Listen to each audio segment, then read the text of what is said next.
lot of you have very strong feelings about what's going on in Hollywood right now. Some of you love the decisions they're making. Some of you hates them. But here's the thing. The joint is jumping. There's so much going on in Hollywood. Finally, we have a ridiculous amount of stuff to talk about today. So yes, hello and welcome to this week's Movie Math, where Hollywood can no longer deny that the vast majority of Americans simply do not feel safe going to the movies right now. And it's time to get creative. They did make all these streaming services, right?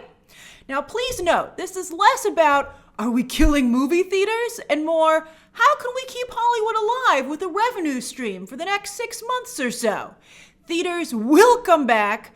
They might look a little different. They might be owned by different people, but they will be back. As I recently tweeted, Hollywood loves money. It drives all of their decisions because after all, it's show business. And there's no place that you can make money like a movie theater. Also streaming services though, which is why they've all started streaming services. So those are going to be two very aggressive fronts. Sorry, traditional television. It looks like your days are numbered. If anything's going to die, that's what's going to die. It had a good run. All right, so anyway. And also when I labeled my Wonder Woman 1984 video on Wednesday night game changer. Some of you were real wise guys and were like, Grace, didn't you call Mulan a game changer? I did. And it was a game changer. Here's why. It was the first big budget live action movie to not only go to streaming during the pandemic, but to a streaming service to be used to prop up one of these new endeavors. And it also showed that people aren't willing to pay extra right now on top of the subscriber fee for those services, particularly because you don't own the movie when you get it, if you're asked to pay for it on a streaming service, not PVOD. We all know our streaming lingo now, right? And all of those things with Mulan, as you can clearly see, influenced AT&T and Warner Media's decision, and that's who made that decision, by the way, don't kid yourself, to put Wonder Woman, not Warner Brothers, they had to go along with it though, but I mean, they didn't really have a choice.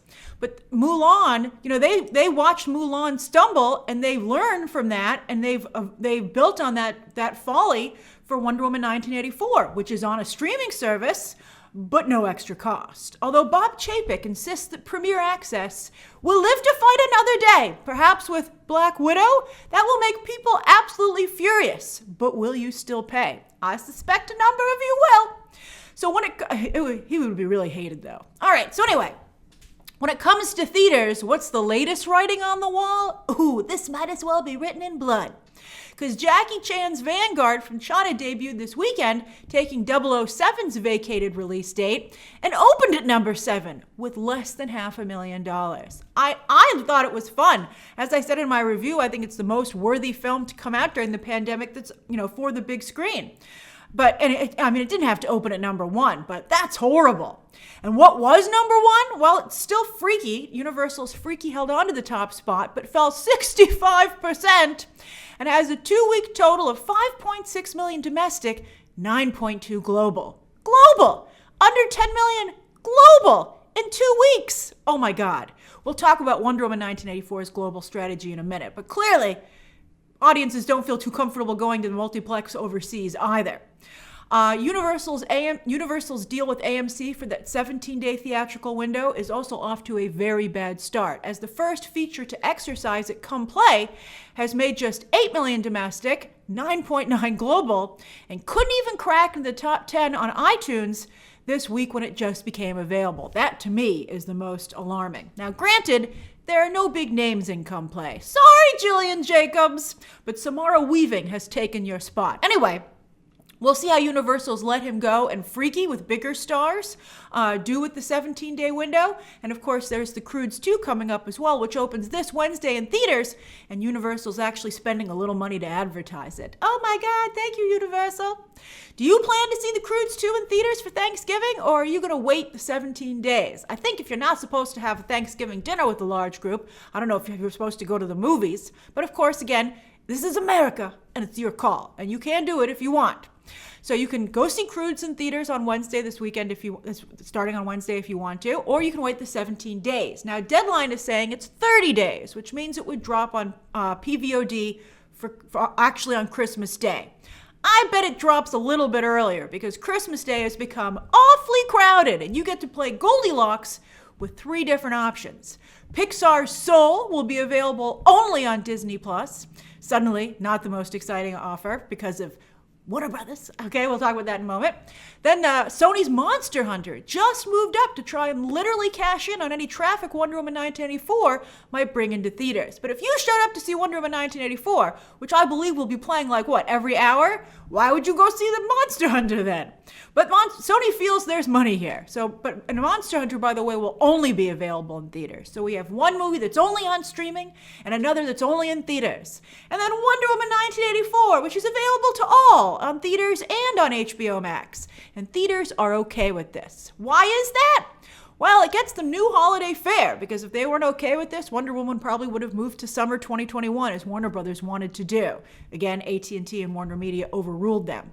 So that means that many theaters can stay open instead of having to go into hibernation for the winter. And look, it just made Monster Hunter move up. Studios do love a crowd.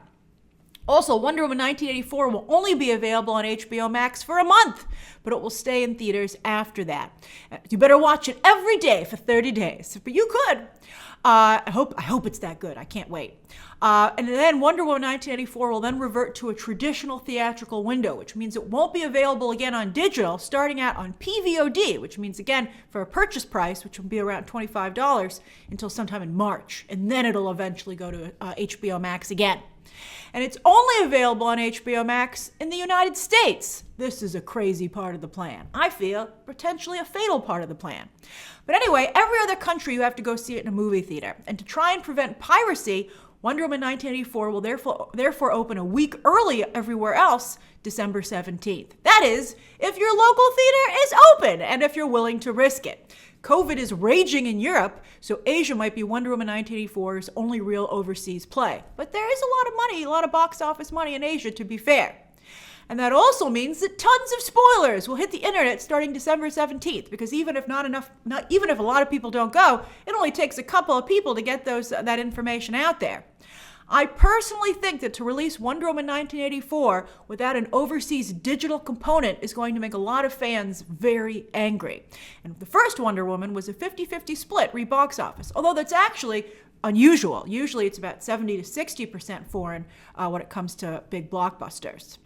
What else are studios doing to get creative? Well, as we discussed late last week on the live stream, Cinemark is now going to start showing Netflix movies because theatrical windows don't matter anymore. We'll see if that works. Well, Cineplex just joined Cinemark and AMC in that shorter theatrical window deal with Universal, even though, again, it's not going so well.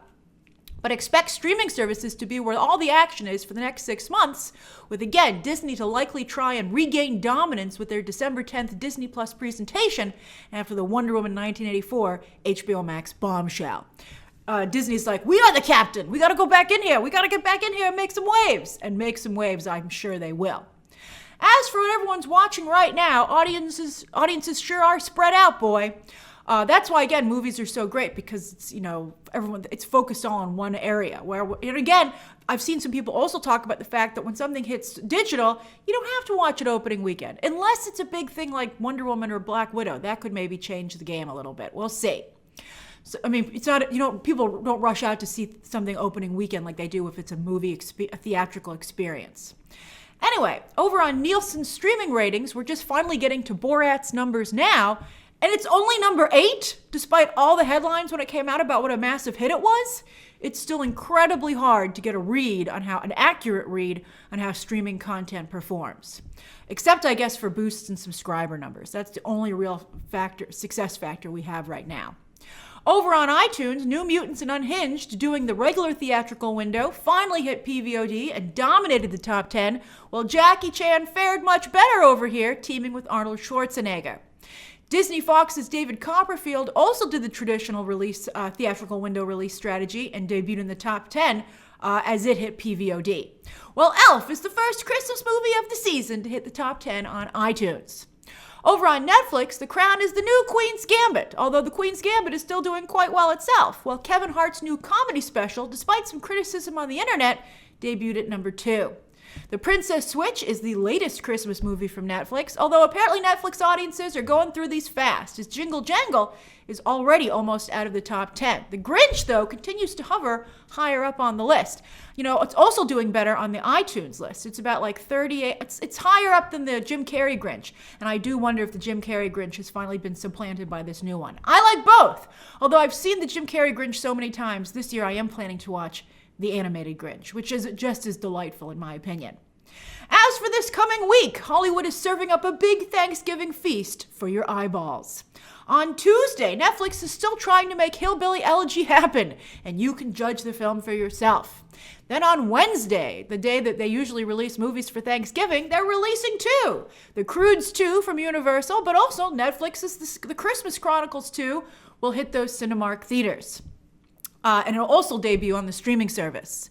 Then on Hulu on Wednesday, we get the holiday movie The Happiest Season and Alan Ball's awards contender, Uncle Frank, over on Amazon.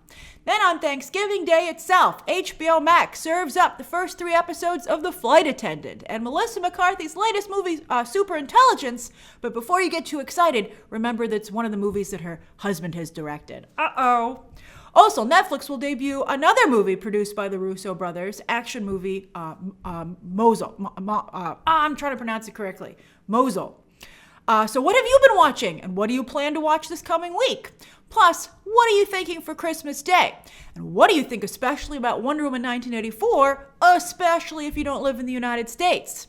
Share those thoughts down below, subscribe today, and of course, as always, you can check out some more videos right now.